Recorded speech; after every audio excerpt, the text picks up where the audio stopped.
પટેલ એ ગુજરાતના લોકલાડીતા અને જાણીતા હવામાન નિષ્ણાત છે. તેમની આગાહીઓ ખાસ કરીને વરસાદ, ચોમાસું અને શિયાળાના હવામાન અંગે લોકોમાં ખૂબ લોકપ્રિય બને છે. તેમની આગાહીઓ ઘણીવાર ખેડૂતો, સામાન્ય લોકો અને મીડિયા દ્વારા નોંધપાત્ર રીતે ધ્યાનમાં લેવામાં આવે છે. અને આગાહી હંમેશા સાચી પડતી હોય છે. અહીં હવામાન નિષ્ણાત અંબાલાલ પટેલની આગાહીઓ અને તેમના વિશેની મુખ્ય વિગતો ગુજરાતીમાં આપવામાં આવી છે. ગુજરાત રાજ્યમાં આગામી 24 કલાક દરમિયાન હવામાનમાં મોટો પલટો જોવા મળશે, જેના પરિણામે ગુજરાત રાજ્યના કેટલાક વિસ્તારોમાં હળવો વરસાદ અથવા છાંટા પડવાની શક્યતા છે. હવામાન નિષ્ણાત અંબાલાલ પટેલે જણાવ્યું છે કે રાજસ્થાન પર સર્જાયેલા સાયક્લોનિક સર્ક્યુલેશનની અસરને પગલે ગુજરાત રાજ્યમાં વાતાવરણમાં ફેરફારના જોવા મળી રહ્યો છે. ગુજરાત રાજ્યના અનેક વિસ્તારોમાં હવામાનમાં પલટો આવવાની સાથે ક્યાંક હળવા વરસાદની તો ક્યાંક ગાઢ ધુમ્મસ રહી શકે છે. આ સાથે જ તેમણે જાન્યુઆરી મહિનામાં હાડ થીજવતી ઠંડી પડવાની શક્યતાઓ પણ વ્યક્ત કરી છે.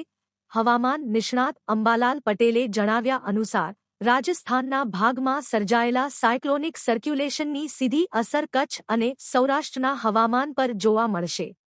આ વિસ્તારોમાં વાતાવરણમાં પલટો આવવાની સાથે કેટલાક ભાગોમાં હળવો વરસાદ કે છાંટા પડવાની શક્યતા રહેલી છે.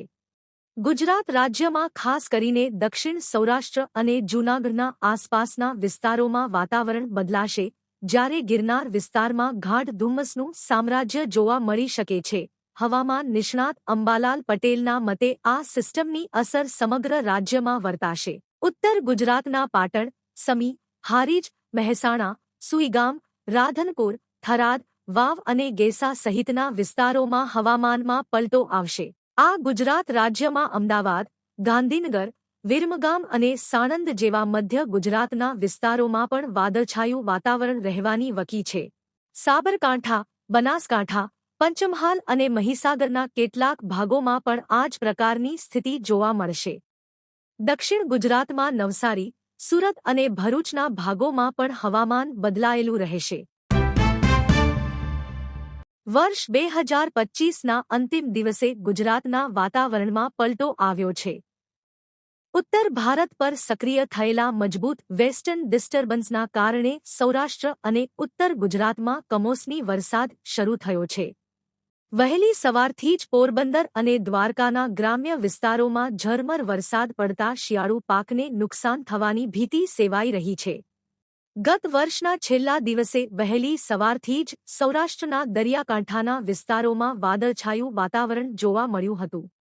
પોરબંદર શહેર અને તેના ગ્રામ્ય વિસ્તારો તેમજ દ્વારકા અને કલ્યાણપુર પંથકમાં ઝરમર વરસાદ નોંધાયો છે.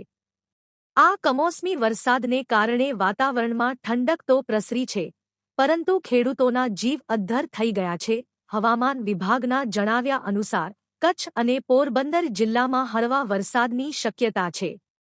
આ ઉપરાંત બનાસકાંઠા અને પાટણ જિલ્લામાં છૂટાછવાયા સ્થળોએ વરસાદ પડી શકે છે. જામનગર, મોરબી, દ્વારકા અને કચ્છમાં હળવા માવઠાની સંભાવના છે. અમદાવાદ શહેરમાં વહેલી સવારથી ધુમ્મસભર્યું વાતાવરણ રહ્યું હતું અને પ્રદૂષણના સ્તરમાં પણ વધારો નોંધાયો હતો. 11 જાન્યુઆરીથી આકરી ઠંડીનો રાઉન્ડ શરૂ થવાનો છે. 18 જાન્યુઆરી સુધી ભારે આકરી ઠંડી પડવાની સંભાવના છે. ગુજરાતનું હવામાન હવે સ્થિર રહ્યું નથી. ક્યારેક ઠંડી તો ક્યારેક ગરમી અને ન વિચાર્યું હોય ત્યારે વરસાદ આવી જાય. બદલાતા આ ઋતુચક્રથી સૌથી વધારે કોઈ પરેશાન હોય તો તે જગતનો તાત છે. જો માવઠું આવ્યું તો મોટું નુકસાન જગતના તાતને થઈ શકે છે.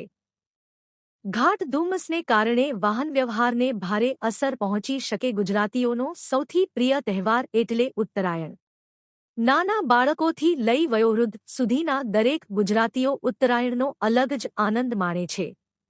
પરંતુ આ વખતે ઉત્તરાયણ પર વહેલી સવારે પતંગની મજા માણતા પતંગરસિયાઓ માટે થોડા માઠા સમાચાર છે. પવનની ગતિ ઓછી રહેવાની આગાહી અંબાલાલે કરી છે, પરંતુ બપોર બાદ પવન વેગ પકડે તેવી પણ આગાહી કરાઈ છે.